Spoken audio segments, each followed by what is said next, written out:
And there we go. Thanks very much. So Siobhan from the Positive Birth Company, how are you doing? Good, thanks. Thank you very much. To be here. Yeah, well, I'm very glad that you managed to come on. It's interesting because I interviewed Sarah from the Mumsy Mum, and one of the reasons I wanted to bring you on, even though you're in quite a specific niche to do with hypno-birthing. Yeah. That was what you would quite call niche. it. Yeah. Hypno-birthing business. You have got digital packs, courses, plural, one course.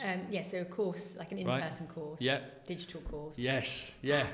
Various Download. You've got a social following. You've kind of got this business that's very scalable. I really just wanted to talk to you about that. Okay. So, because when you first came in, I think we were talking. I was like, "Oh, so what is it you do?" And you were like, "Oh, I'm into hypnobirthing." Yeah. But then you explained that you had this course. Yeah. And it's kind of exploded, right? Like yes. it's like a big deal. Yeah. So it's just celebrated its 12 months. Ah, that's awesome! Just Congratulations. It's his first birthday. So take me through how do you get from doing it in person to doing a digital course? Because you didn't really have much experience with creating courses in the past? No, right. not at all. So my background's digital marketing, but not with courses. I worked in magazines. Yeah. So I was teaching my classes, started off teaching in London, then started teaching in Devon and Birmingham, so had them in different places. Yeah. And the thing that I just came up against the whole time was, obviously when you're running an in-person course, there are high costs, venue hire, your time, all the rest of it, and so therefore you've got to charge a certain amount. Yeah. And that's prohibitive to so many people. And sure. yet what I'm teaching, which is antenatal education, is what I believe should be accessible to all. So it was fueled by this desire that I want to make this accessible. And everybody who came to the courses would always say, why doesn't everyone know this? Yeah. Why doesn't everyone know this? This stuff is logical. It makes sense. It makes people's births better. It saves the NHS money. Why the hell doesn't everyone know this? Yeah. And I was like, why don't they? Yeah. So I made free videos first, which are on YouTube, and they're still on YouTube today. And then from there, I was like, why can't I make my entire course online, teaching to camera essentially, and make it really, really cheap? Yeah. Because then, what would stop people? And so that was basically my starting point. And so first of all, I really like the idea that this actually came from a desire for you, and it's very clear on your website. The goal is actually to get this in the hands of as many people as possible. Yeah. Like you said, why isn't it taught more? Yeah. Rather, and I think a lot of people go down the route of thinking, I'm going to create a course because that's easy money. Yeah. Yours was driven from... Yeah, I had no idea I was going to make money. See, that's so good. I had no idea. That's awesome. I had no idea, and I did it with a friend filming. So my setup costs were less than $1,000. Yeah. So I thought, as long as I sort of make back my $1,000, I'm not out of pocket. Yeah, sure. I had no idea that this was going to be a source of income. And if you told me that this was going to be my main source of income, so much more than my actual root business, original business, I wouldn't have believed you. But it's exploded. How many students have you had go through? Over 15,000. See, that's fucking insane. It's just... In 79 different countries in 12 months. And again, it's my first big thing that I wanted to kind of talk about was just, again, the number and the success, because you've got a big following. Instagram's a pretty big channel for you guys. Yeah, Instagram is my main channel compared to Facebook. Yeah. I don't use Twitter at all. No. But Instagram has grown alongside this digital pack. Yeah, so sure. When I started out with the digital pack a year ago, didn't have that big a following on Instagram. That's sort of grown organically alongside the digital pack. And that's kind of coming back to what I wanted to talk about was, this wasn't the course has seen explosive growth, but you've been doing this a long time. Yes. That's kind of... Yeah. So I've been since 2014. I first went on a hypnobirthing course myself. Then I completed a psychology master's. Then I became a teacher. So I've been teaching hypnobirthing for many years. Yeah. But it's only been 12 months since the online course has been live. And now that's synonymous with my business. That's what people think. That's the people think, the Positive Birth Company. Yeah. That's the digital pack. Yeah. And people sort of forget that I'm like, no, I'm still doing my courses. Yeah. I'm still plugging And it's also like, how did you make the transition from... Because I think a lot of people with the course, they're like, well, there's no way that I could create a digital version of the course because I have to be there in person. Yes. Hypnobirthing to me is probably the closest I would get to being like, someone has to kind of be there, don't they? Like, how did you make that transition to a scalable product? So teaching it to camera. I guess I didn't overthink it. That's awesome. I was like, I'm just going to do this because I want to make it accessible to people. Yeah.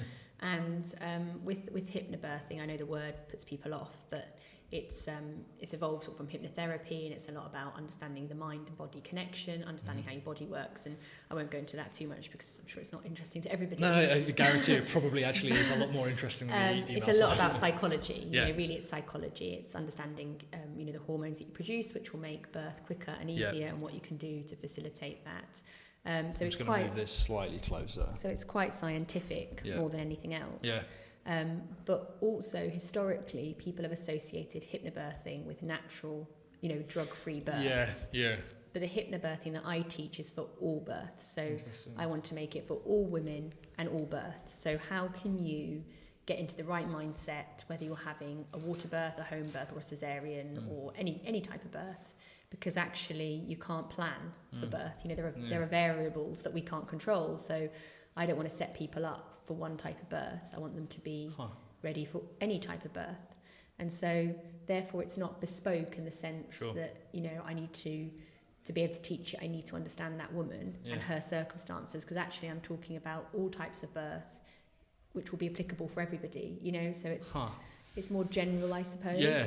I mean, obviously, it goes without saying that there are benefits to having a course in person and speaking to an expert and having all your questions answered. And you can't, emulate that with a pre-recorded online course.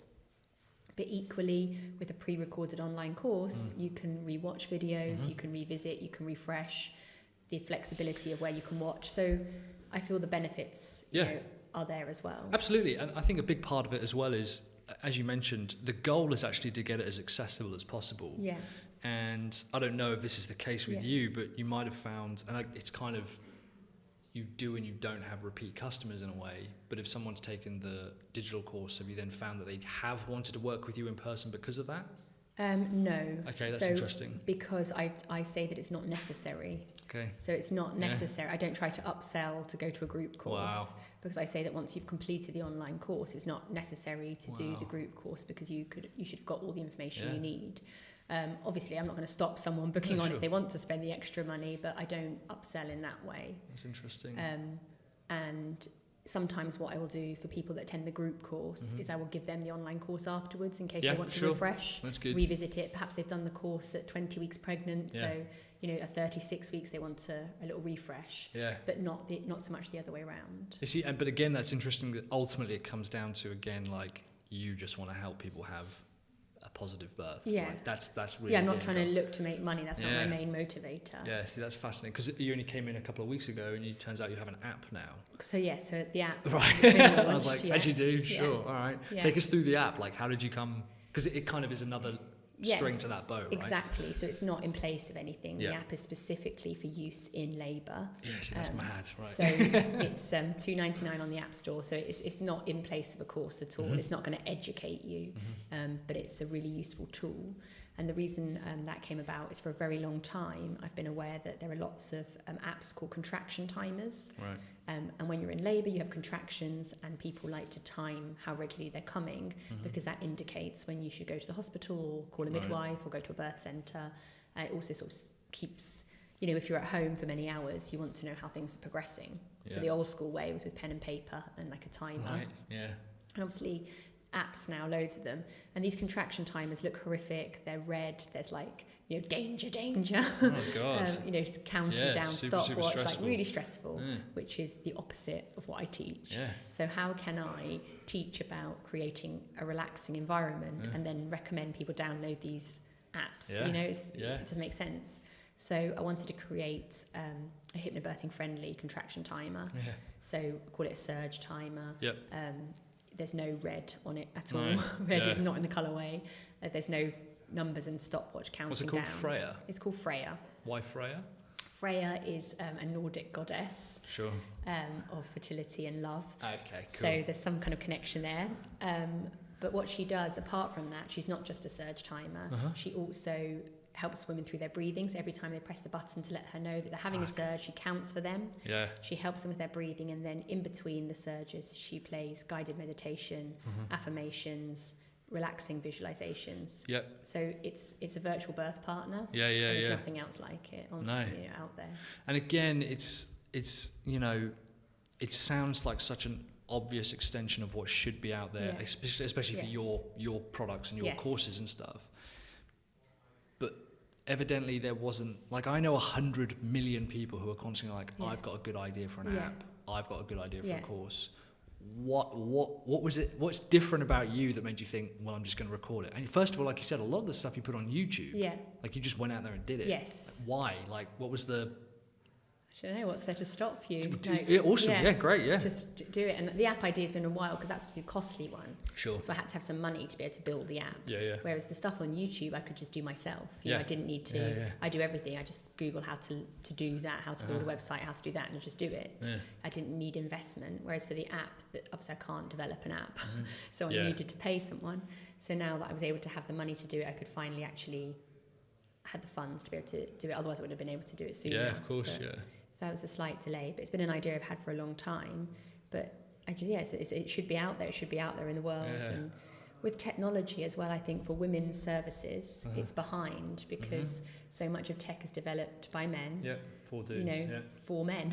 Yeah, absolutely. And so there isn't much technology. Yeah. Well, technology exists, but it's not being utilised in ways to support even women. Liv finds, absolutely, and Liv finds, especially with her running, she's like, it's essentially all guy apps that she sort of tailors, and even the female apps, she's like, they kind of go extremely the other way. Yes. And she's like, that's not how I identify as a woman when I want to go running. Yes. Like, you're right, it's a lot. It's behind the times, women's tech. That's interesting. So, I think people, even though you feel like this is an obvious thing, it should be out there, men haven't thought to make it, and there aren't as many women building tech. Well, when you were talking me through, I was like, this is literally a brand new world. I don't have kids, but even then I was like, I at some point was a child or a baby. I kind of assumed I would know some of this stuff. But some of the testimonials on your site as well, and all of like your content and your Instagram, again, it talks again about positivity, and it is a lot around like helping people have the best possible version that they could, right? This is it's been phenomenal. Like the feedback in the community is phenomenal, and it might blow your mind a little bit that the growth of the business hasn't had any paid advertising. Yeah, see, this is the second part I wanted to really like talk to you about, because obviously that pisses me off and feel like immensely. So this has the growth of the digital pack is based solely on word of mouth and that community. So the digital pack is essentially the online version, right? The full course with some downloadable MP3s, a course notes booklet, and a private community they get access to for ongoing support. Okay, cool. And roughly how much does that retail for? £35. £35, yes. Okay. So you put that on, what, Teachable or something? Teachable, great. The hosting platform. And then what, just posted on Instagram, like this course exists? So I did some stuff beforehand, like leading up to it, saying like, look what I'm making. And like who to? You used on email, my Instagram, or on my just Facebook. Your Instagram? Yeah. I didn't have an email list. Okay. I didn't have an email list at all. I didn't have an email list actually for quite a while. Fuck. And so I said, look what I'm doing, to my 1,000 followers on Instagram. Yeah. And then I did a little countdown, and I reached out to a few brands and got some freebies that I could give away. So I did like a little countdown, like, day 5 we're giving away a baby carrier, day 4 we're giving away a breast pump, just some things, because giveaways always generate a bit of excitement.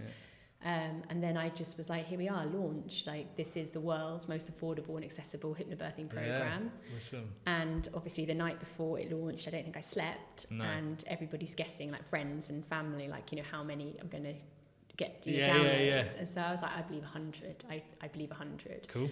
And I remember, just picked a random number, like 100 sounds good. I've got nothing to base this on. I've never sold anything like this before.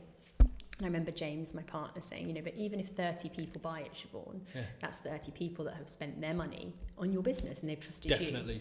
So I was like, okay. And then I think on day 1 it was like 300 people. And then people just started raving about it. They were absolutely raving about it. And then I thought, well, this can't continue. This is just like an anomaly. This is just like a crazy little one-off day. And then it just carried on. And people absolutely love it. And it's just like they're evangelical about it. So I've got this incredible community that's growing every day that are just telling everybody they know about it. And the craziest thing is that every so often I run an offer for, I don't regularly discount it because it is it's permanently discounted. Definitely, But every now and then I do an offer if we've hit a milestone. So recently it was his first birthday. Yes, it was 12 months. It's insane. 12 months, 12,000 women. So I made it £12 for one day. Great. For one day only, £12. And I didn't have any paid advertising for that offer, but I emailed my mailing list. I put my post up on Instagram and Facebook in the morning. And it sold 3,241 packs in a day. It's unbelievable, in like a day. the numbers coming through. And that's no ads, so that is just people sharing, like people without me asking them, without me, incentivizing them. Yeah. This is just people going, I love this product so much that I want my friends and family to know about it. Yeah. And I'm forever grateful that community has built this business. Yeah. Yeah, and it's just it's also, to me, it's testament of when you truly have like a cause that you're committed to, and you kind of think, actually, I just want to get this out there no matter what, and it does resonate with people. People kind of again assume, like, why doesn't everyone know this or teach this or have this? And that is what spreads that kind of message. And I know it sounds like really naff and like really cliche, but like I really have led from the heart. Sure. Because I don't have any experience in pricing. I don't have any experience in selling online courses. And when I was setting up, why did I pick £35? Was because I thought that seemed like a reasonable amount of money. And I was thinking about my life and my budget as a mum, and I've been a single mum and I've not had much money, and where would be my threshold where I'd think I could afford that. Sure. So to me, I just thought £35, that was affordable for most people. Even when I've been on a budget, I would have spent £35. 50 quid, and I'd have been like, no, I haven't got £50. And so I just picked it on my own personal experience, and a lot of people said to me, you should be charging more. Sure. And subsequently, people have said you should be charging more. You're giving away all this content, you should be charging more. And 100%, if I charged more, even if it was worth it, it wouldn't have done as well. That's interesting. Like 100%, I just don't. If I'd priced it 150 quid, it wouldn't have sold as many, and it wouldn't have been as successful. And even now, I'm committed to lowering the price, not going up. Like I'm not looking to make it more. I'm constantly thinking, what more can I add to this pack to give people more? That's just absolutely fascinating. Yeah. And I genuinely feel that every time I give more, it actually ends up making more. Yeah, definitely. Yeah, and that's not. This is what's really funny is the things that you're talking about doing are what people who have done it often tell me. They're like, actually, when you write the book, and you're finished with it, you then think, actually, next time it needs to be even better. Yeah. And you continually want to try and improve that and stack value on top of it.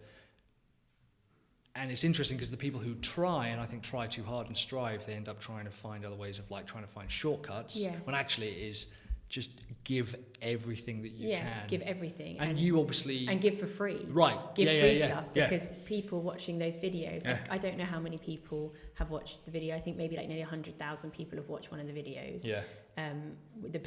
The breathing one, for example. I don't know off the top of my head. That's on your YouTube channel, right? And those people are watching that free content. Some of them are just watching the free content and going, that really helped me. And some of them are going, that content's great, I want to buy the digital pack. And I give away a free MP3. That's how I have a mailing list now, because someone was like, you need to have a mailing list. And so a friend said that and said, there must be something you can give away to people so they sign up to the mailing list. So I was like, I've got MP3s. So now if you sign up to the mailing list, you get an MP3. And, I've got a mailing list of about 12,000 people from a free MP3. It's the numbers. Having said that, and when I say it's the numbers, they're awesome.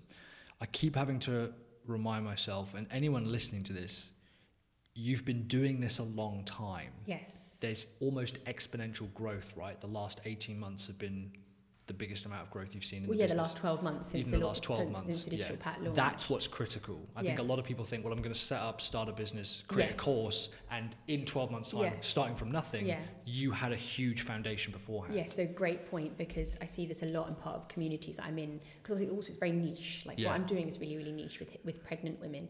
But I see this a lot. People are qualifying as hypno-birthing teachers. They're struggling and they're not making money, and then people think, well, Siobhan's business is only a year old. Yes. And look how well it's doing. But actually, no. It's not. I mean, I worked, and when I say full time, I mean like I worked 90-hour weeks without paying myself for a good 2 years. Yeah. I didn't get paid at all. Yeah. I used to wake up at like 6 a.m. I'd start working. I used to go to bed at 2 a.m.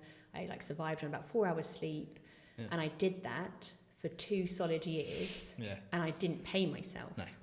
And then when I started paying myself, I paid myself £600 a month. Rolling, right? So that's what it takes. And even that was, like you said, these in person, like physically, you'd be there, right, with a human being. And I would go around every weekend. I would teach in different parts of the country, and the money that I would make from that, I would would pay the venues and would go back into building my website and buying things for the business and trying to make it, you know, a success. So I did that. I did my time. Yeah, absolutely. Before I was able to launch this, and then it's become successful. So it has been, you know, 4 years of graft. It has, and I see this. Sarah's another great example because people constantly reach out to her about blogging. They're like, "How do I become a blogger?" And she's like, "Do it for 6 years and don't see any results, and then eventually something will pick up." Yeah. Like the long tail before that sort of exponential is long, and you have to keep sticking at it.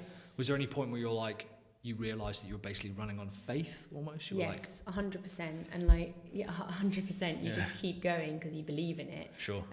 And you build your community, and I know I hear this a lot, but it's true. I think if you build a community first and you put your focus into that, then you launch your product to that community, you've got people ready to buy it, and it's going to start being a success. And that community, they're behind you, they support you, they'll then share about your product. If you just put all your energy into launching a product, but you've got no community, you're launching it into thin air, like no one's there, no one cares.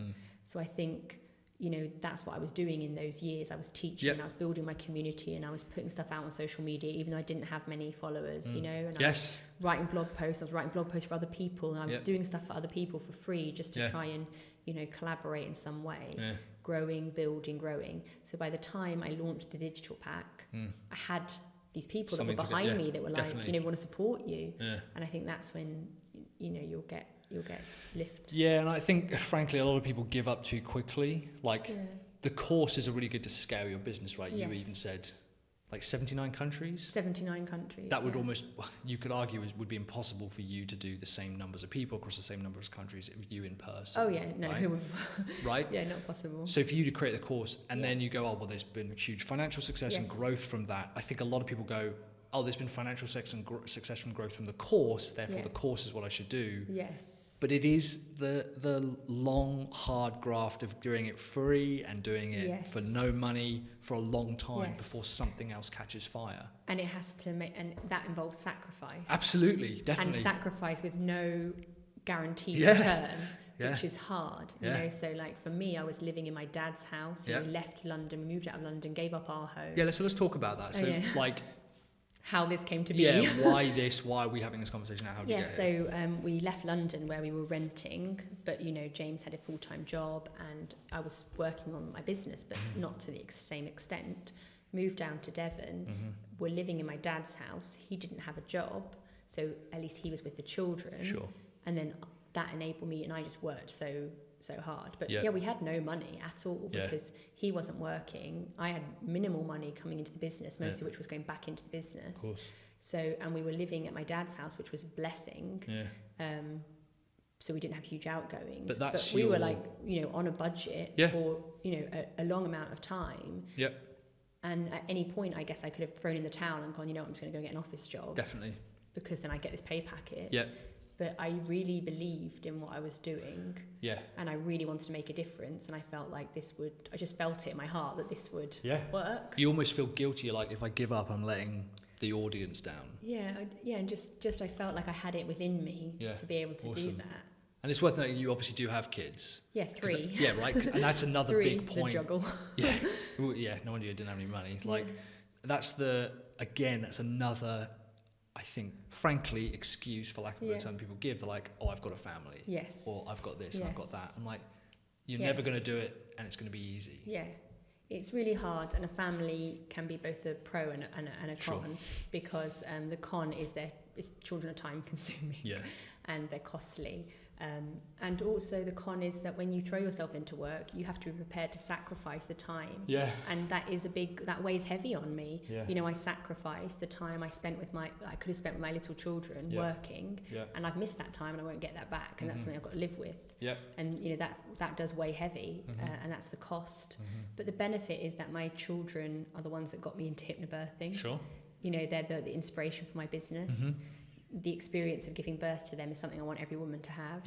And I hope that, you know, they inspire me, and I hope I inspire them in time. One thing I'm trying to understand, I hope that it inspires them. But, you know, I work hard to make a difference, and I just hope that overall the whole package of what I can give them as a mum, even if I'm not with them 24/7, that they will grow up.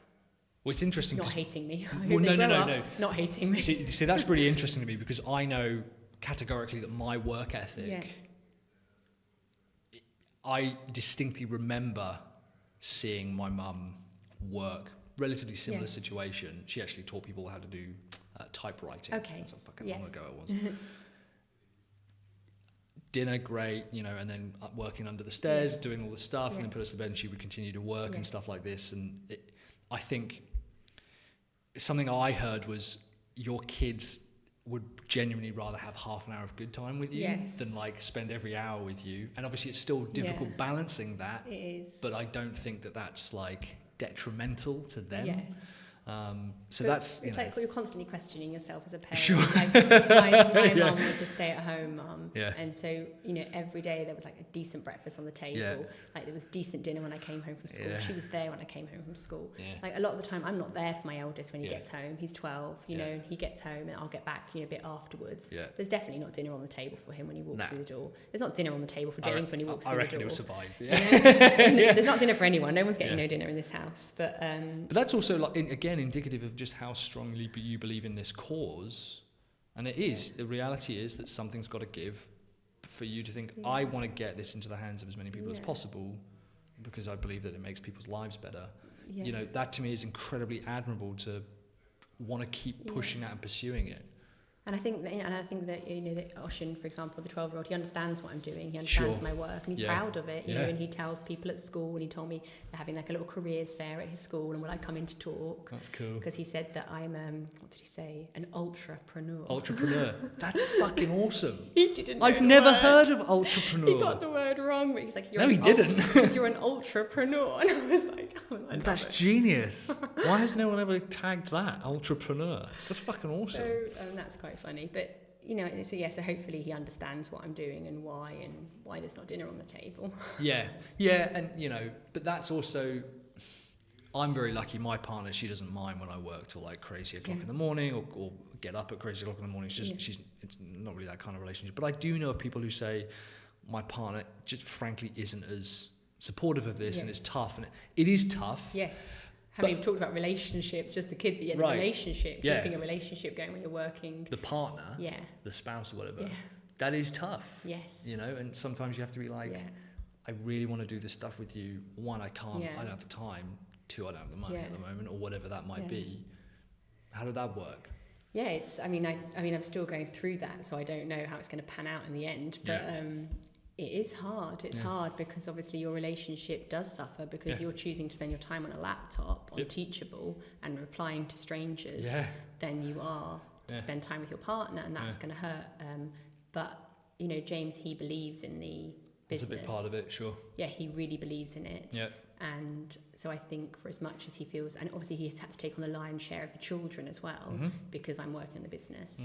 And although he sometimes might feel unappreciated or that this is like really tough, I'm like working my full-time job and I'm managing the kids and I'm doing everything, and Siobhan's just doing a business.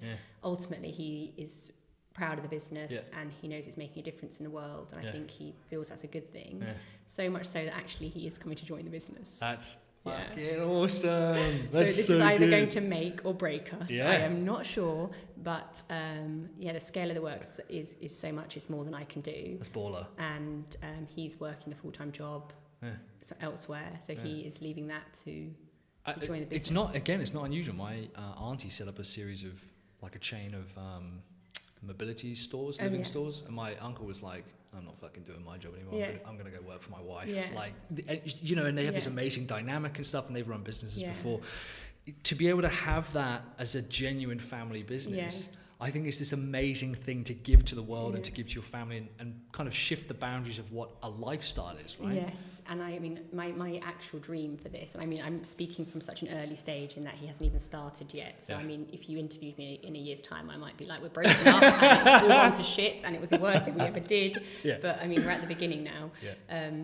My hope is that, with this kind of work, with teaching online courses or delivering online courses, you can work from wherever you want in the world. And I think the scope for us as a family to be able to live and travel and have a life and be able to work from wherever is the most exciting thing ever, rather than being tied to an office, Monday to Friday. Yeah. So that's the thing that excites me the most, the fact that when it hits the summer holidays, that's awesome. I get 6 weeks with my kids. Yeah.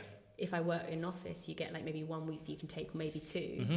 Right now, the pair of us, we're going to be able to take those 6 weeks, go in our camper, drive to France and carry on running the business, but, remotely and doing it together. So, I'm just so excited about that. So I just want to kind of wrap it up, because it's interesting, because I thought we were going to talk more about like Instagram tactics and YouTube tactics, and I can give you tactics of mine. Right. So and that's fine, but actually the core of this has been like, it's something that you believe in. Yes. And it's something that you wanted to put out and work towards, because you thought the world would be a better place because of it. Yeah.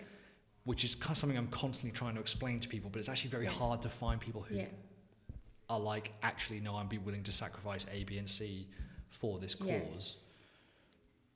So just to kind of begin to wrap up the interview, take me through some of the things that you have done pragmatically on Instagram, because you don't post super regularly. Daily. It's compared to like some of the people who are like fucking just relentless like all the time. So one of the things I think that's up to my game with Instagram is I use this tool called Planolly. Fuck. Planolly. How do you spell that? Planolly. Right. And it means I can upload my content that I want to put on Instagram on this app called Planolly. And I can literally drag and drop with my finger and move it around, so I can make the grid look good. Which is, I think, makes your brand look superior if your grid looks good. You believe in the grid, yeah? The grid. I believe in the aesthetic of the grid. Interesting. Okay.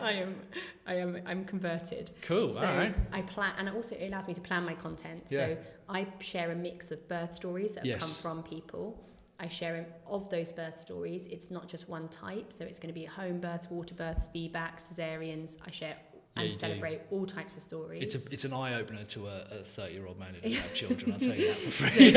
All the stories. Yeah. I share positive affirmations, and then I share, video clips, with tips and things like that, and sort of, anything like that. And it enables me, Planolly enables me to upload loads of content, or even just like on the go, if I see something cool, I can just pop it in my Planolly.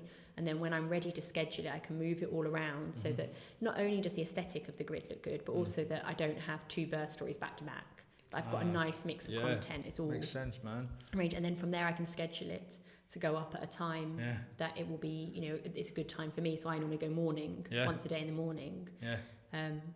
And that's really up to my Instagram game, I think. Yeah. So how do you convert the followers into the buyers, or is it through other people sharing it? Because you can't have links necessarily on your Instagram posts. So you can't have links on the Instagram post. So I've got Linktree. I use Linktree now. So, you can normally only put one link in your bio. Correct. So I would be constantly doing a post going, you can go to my bio for the digital pack. You can go to my bio for the book. Yeah. I've got a book coming out, by the way. Oh, fucking, of course you have. Sure. 4th of April. No, that's awesome. All right, that's brilliant. Amazing. So you've got, constantly changing the bio link, whereas now I use something called Linktree. It's free. And you can go onto Linktree, set yourself up with an account, and then you can put multiple links on it. So now when you go to the link in my bio, it shows you, do you want the app, the book, the digital pack, or the courses? And then you can just click onto there to go to the right place. Dude. So it does add another step for your conversion, but it does mean that they can go to multiple places off that one link. So that's been quite good for me. That's cool. I haven't heard of Linktree. I like that. But I genuinely think with Instagram is giving your people as much free stuff as you can. Sure. And building that community, letting them see the person behind the brand. Yeah. So they're buying into the brand, but they're buying into you. Yeah. And then I think that's where you get the real advocates and that support, because people know that I run this business and I'm a mum of 3. Yeah. And they want to support that as much as they want to support the ethos of the business and the mission. And make clear your mission, repeat it a lot. Tell people over and over again, this is my mission. I mean, my spiel is, I'm Siobhan Miller, I'm a hypno-birthing teacher and a mum of 3, and I'm on a mission to make hypno-birthing more accessible to everyone. Yeah. Because I believe every woman deserves access to the tools, knowledge and support for the best birth possible. Fuck. And I know that off by heart, and I say that over and over again. That's me, and that's my mission. And you just keep saying that so people know what you're about. Yeah. And people will want to support you. Yeah. And you can use Instagram stories to show all the messy behind the scenes stuff. So keep that off your grid. Okay. So your grid can look clean and professional, and then you can show behind the scenes, like, look what we're filming today, look what I'm doing. you know, and I use stories like that to engage people. With, like, this is the like messy bit. Sometimes I'll be like, look at me in my house in my pajamas working, and it's like 3 o'clock in the morning, and here I am.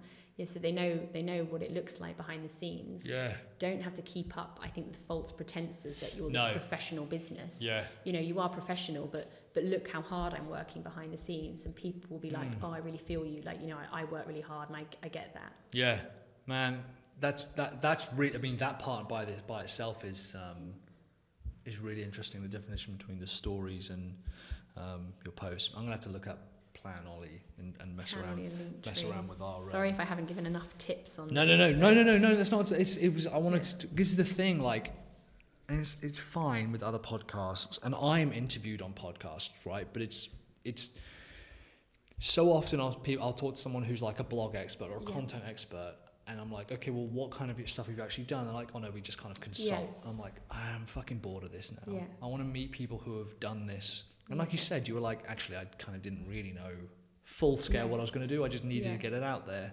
And you've discovered stuff like Planoly and Linktree because it's to serve a need as opposed to be a marketing tactic for the sake of a marketing tactic. And you've come from that digital marketing background, so you kind of know that, the stuff's out there. Yes. We're very, very different. I worked on men's magazines. Right, okay. So there was some kind of knowledge, I suppose, some sort of technical knowledge. Yeah.